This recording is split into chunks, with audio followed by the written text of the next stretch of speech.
Let's see. What advice do we have for someone too scared to do ERP in case their fears come true and they act out? Oh, a favorite of mine. Yeah. I mean, I can jump on this one first. Yeah, why don't you start with it? I'll explain to you why you're right, and then I'll take credit for it. Well, thank you, John. This is why I love you so. You know, so here's the thing.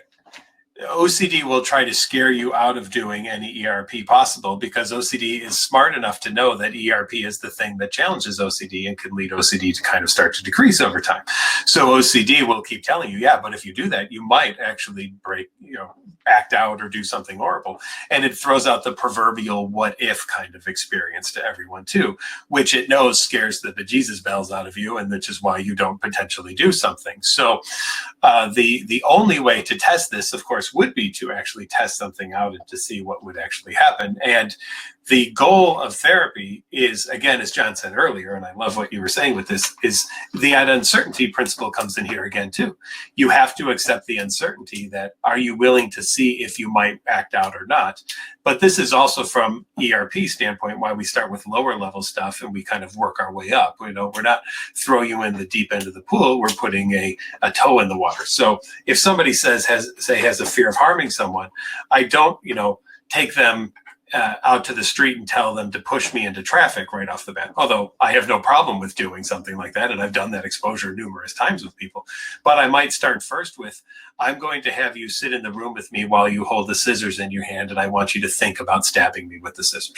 And we'll start from there and we'll kind of build our way up so that the person builds confidence over time that they do have more ability to be able to handle those thoughts than they ever gave themselves credit for.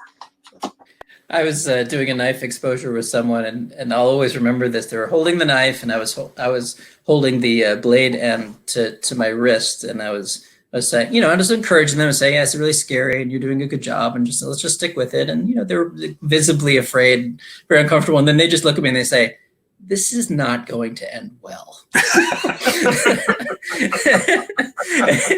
And of course it did, and it was a really good moment. But that. It is amazing how entrenched we can become in this belief that how scary something is provides us with some amount of information about how likely something is, and it's simply not true. Yeah. And I think a lot of times people get confused about fear and exposure therapy and this idea that the goal is to stop being afraid, or more to the point that the thoughts themselves are irrational. Right? I might stab someone. You say, oh, that's an irrational thought. Actually, the thought is just a thought. It's neither rational or irrational. Yeah. It's the behavior that we say, like, well, there's a rational way to respond to a thought, I might stab someone.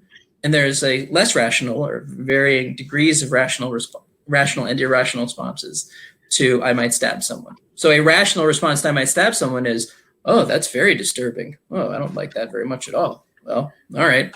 What was for dinner, right? That seems like a pretty rational way to respond to a thought.